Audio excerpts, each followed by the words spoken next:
ఇప్పుడే జీ5 app download చేయండి. చూడండి మీ ఫేవరెట్ టీవీ షోస్ ఎప్పుడైనా ఎక్కడైనా. మామూలుగా ఆ కిషోర్ బాబు పడ్డ చోటు లోతు ఎక్కువయ్య గారు.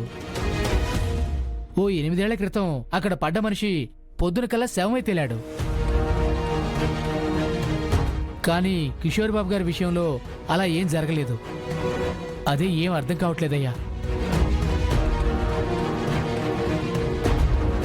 కోదట్లో ఎవరు పడ్డా, ఇక్కడ వాళ్ళ జాడ దొరకపోయినా, శవమై కొట్టుకుపోయినా, చివరాఖరికి అగ్రహారం అవతల ఆనకట్ట దగ్గర కనపడాలి అయ్యారు. అక్కడ కూడా ఆయన కనపడలేదండి. అదేంటో. ఎంత ప్రయత్నించినా ఏం చేయలేకపోయాం. ఉత్తి చేతులతో వచ్చి చెప్తున్నందుకు క్షమించండి అయ్యా.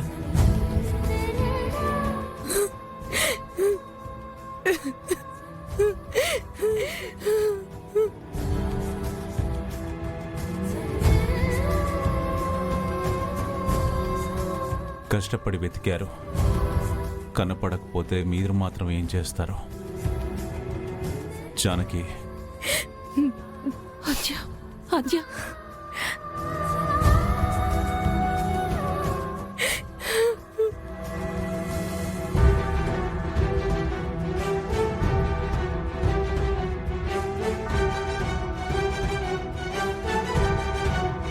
ఇవి ఉంచండి. వద్దు బాబు. మేము కష్టాల్లో ఉంటే ఆదరించి కూడి పెట్టినోళ్ళు.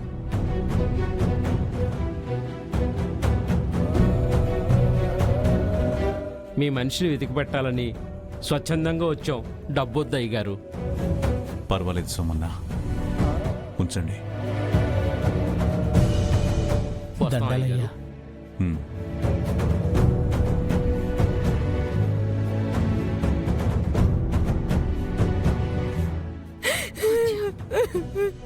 ఊరుకోమ్మా. పాపం ఆద్య. వాళ్ళ నాన్న నదిలో పడిపోయాడన్న బాధలో ఉంటే కనీసం ఆయన శవం కూడా దొరకపోవడం ఏంటో.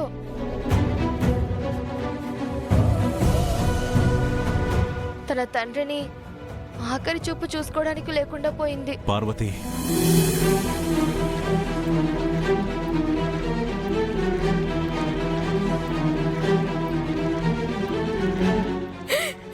ఆద్య, ఆద్య,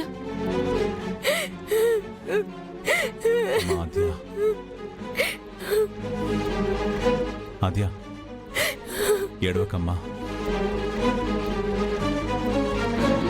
మీ నాన్న కనపడలేదు అంటే ఆఖరి చూపు కూడా నోచుకోలేదని ఎందుకు అనుకోవాలి?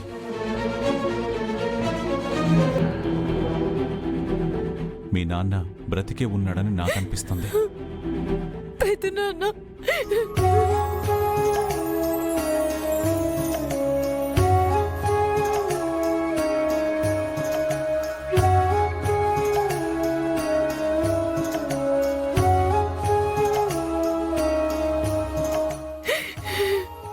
చనిపోయి ఉంటే శవంగా మారి ఈ పాటికి మనకి దొరికేవాడు.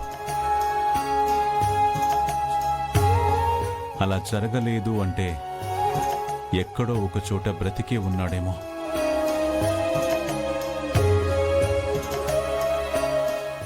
జీ5 యాప్ డౌన్లోడ్ చేసి అన్ని ఎపిసోడ్స్ పూర్తి ఉచితంగా చూడండి.